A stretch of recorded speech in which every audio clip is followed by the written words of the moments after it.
All right, welcome to part 2 of the video that I did on the viral woman who man left her with no warning signs, no alerts, no nothing, which, like I said, I still don't believe. So I did some little digging after the video and I found 2 articles. One is from the Shade Room and one was from this website called sun.com, right? So it's like mixed in together, but it goes into detail a little bit more than the video from the interview she did on the Tamron show. So after this, I'm sure y'all can make probably the same conclusion that I came up with. Whereas, she's saying before on the interview with Tamron that she didn't know what happened, what was the reason, why this, why that, where this clearly explains where she goes into it about some things that probably could have been the reason and what might have actually really happened. So I'm gonna let y'all listen to this, and here we go.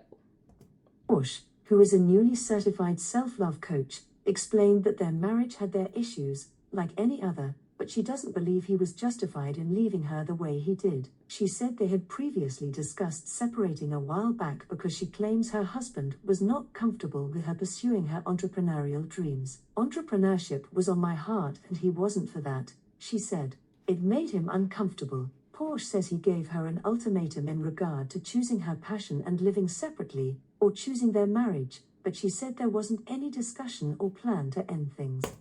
I just want to say that that sounds like a contradiction to me. It sounds like he said it clearly if he gave an ultimatum to her, basically on marriage or be single. And she said, no, I'm just going to ignore what he's feeling and what he's saying, and I'm not going to really hear him or listen to him, and then pretend like I don't know what's going on. He added that before she left for the trip, he was very sweet, almost calculating. She claims he romanced her and the two even slept together the night before she left. I feel like I got played, she said. Then during her trip to Vegas, where she went to attend a business convention, she said they were communicating before he stopped texting her altogether. The plan was to come back and eat crab legs, Porsche joked. There was nothing in my mind that told me this would happen. Nothing malicious was said. Then the bomb dropped when she arrived back home Saturday. Her brother-in-law, her husband's brother, picked her up from the airport. When she got home, that's the part that got me, right? Her brother-in-law, which is her husband's brother, right, picked her up from the airport. And he knew, if you don't think he knew, it's going to read a little bit more into it, but he knew that that apartment was empty and what she was coming home to. If she didn't already get what was going on, he knew. And it just seems kind of fucked up. He picking her. They're no longer technically together, separated, right? In his mind, the husband's mind, and the brother-in-law is picking her up from the airport to drop her off at the apartment that he just cleared out. She found their apartment almost completely empty. Porsche claims her husband took all their major furniture, including the couch, the dining room set, the washer and dryer, their bed, as well as all their televisions and their computer. That it came fully furnished, right? Meaning she came there with it fully furnished. So that means probably most of the stuff was his. So he was taking basically his stuff, what she thought was probably her stuff too. But in all reality, it sounds like he was already furnishing all that stuff. So it was his to begin with. That's why he took that stuff. To add insult to injury, she claims the same brother-in-law who picked her up from the airport helped her husband load and move their stuff while she was gone.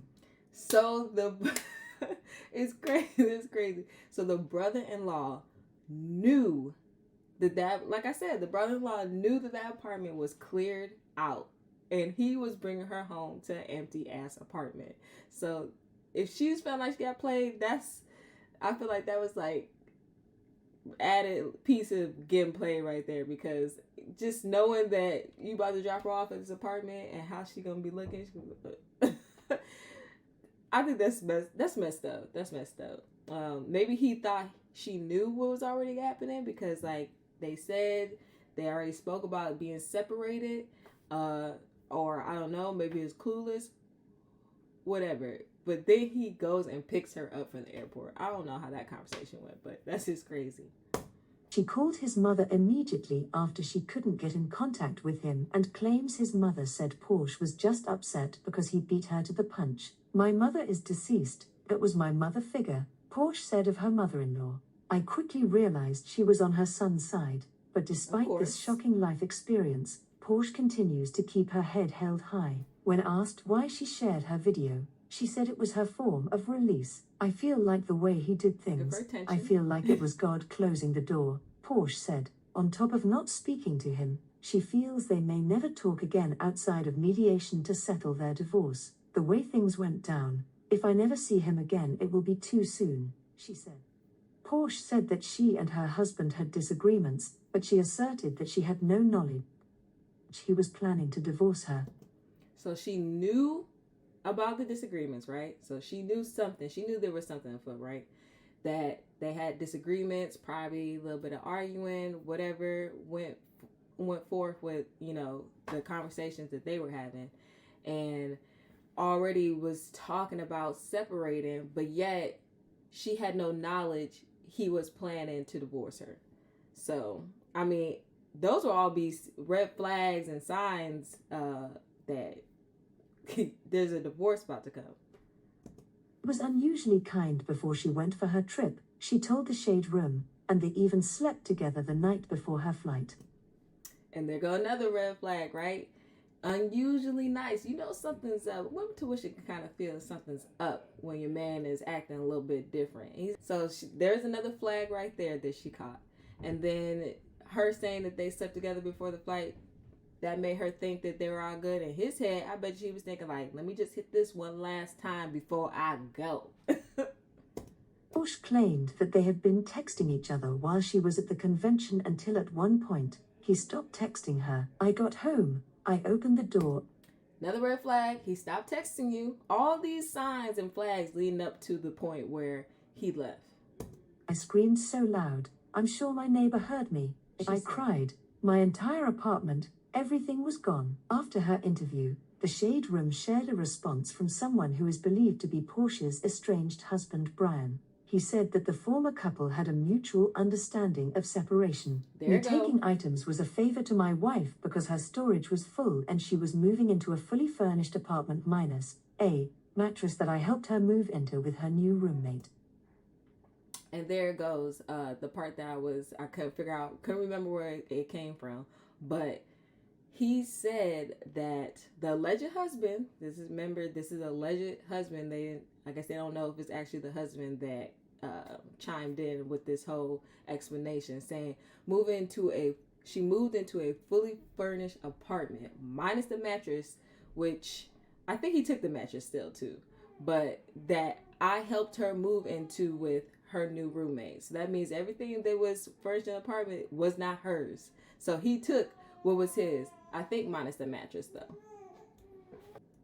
Ken, and he had simply left a week early. He continued, I'm not upset at her at all because her reality is her reality and I've learned that, but it doesn't mean I have to continue to carry the burdens of father issues and trauma.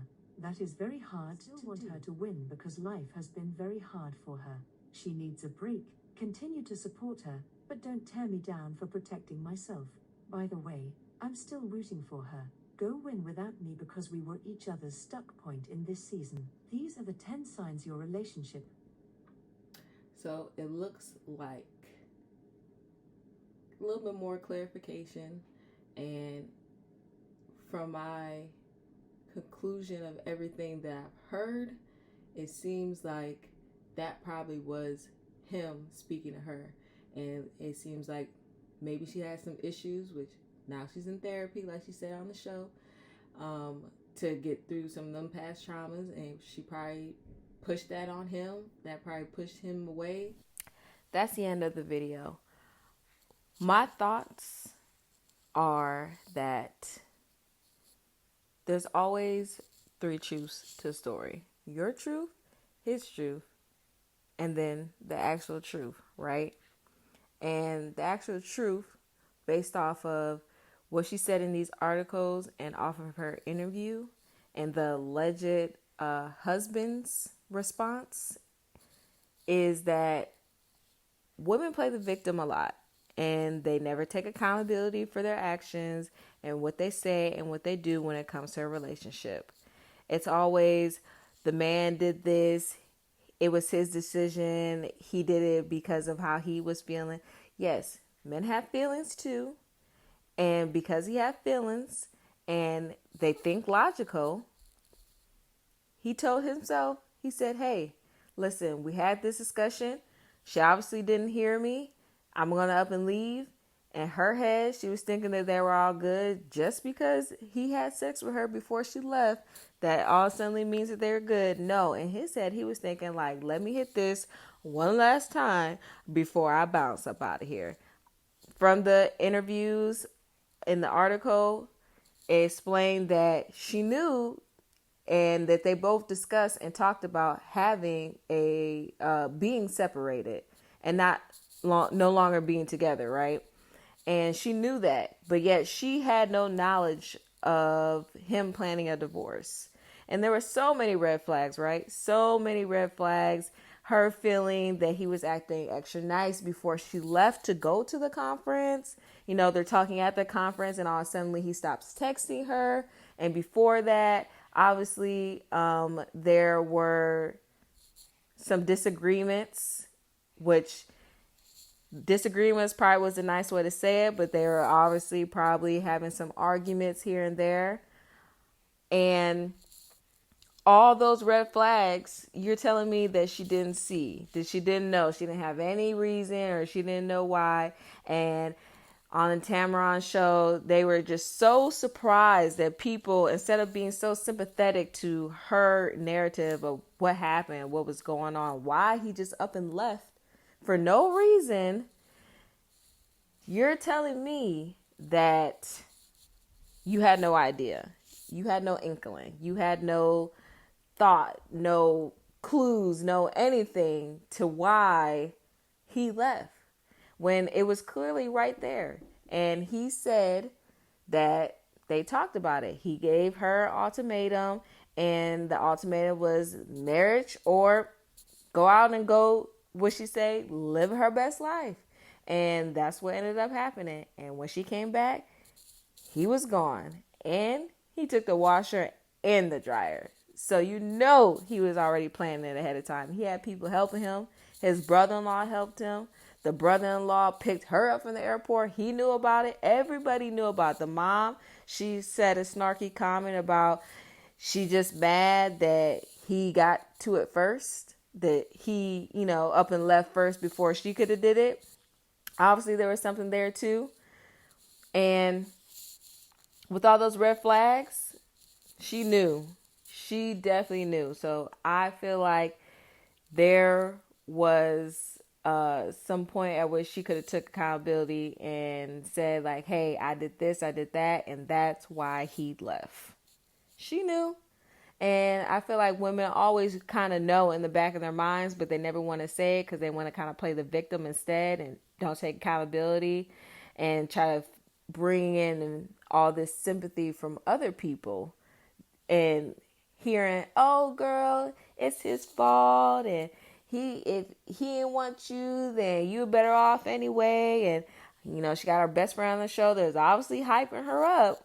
Probably, along with a lot of people on the 6 million views that she got on the internet, telling her, oh, it's okay, and that, except for the people who were not going to play Boo Boo the Fool and just be like, oh, yeah, girl, this and that. They said, what did you do wrong? Because that's what I was asking. That's why I put this video up, because I wanted to know, what did she do wrong? I wanted to get everything that I could from the articles, from the video, and make my own conclusion and say, yep. Here goes another woman trying to play the victim, trying to pretend like she didn't know what was going on and not taking accountability for her actions and not listening because he told her what was up. And she didn't listen to that. She listened to herself. And granted, he probably shouldn't have just took everything out the house. That was kind of wrong. But I feel like there was some discussion where he was like, yeah, I'm going to take everything that I fully furnished this apartment with is mine, and I'm going to take it with me when I leave. Because he said that it was fully furnished when she moved in, and everything except the mattress. But I think actually he did take the mattress too. He just left the wedding dress and the jewelry. So let's hold ourselves accountable. We stop pretending that we don't know what's going on. Therapy she's in now, but realistically, they probably should have been doing some marriage therapy, some counseling. She should have been doing some individual counseling before this. And I bet in counseling now, in the therapy that she's in now, she's realizing like, man, I know exactly what I did wrong. I'm pretending for, these views, but I know deep down inside, like, man, I messed up and there was something that I probably could have did. Because it sounds like all her past trauma and father issues that the alleged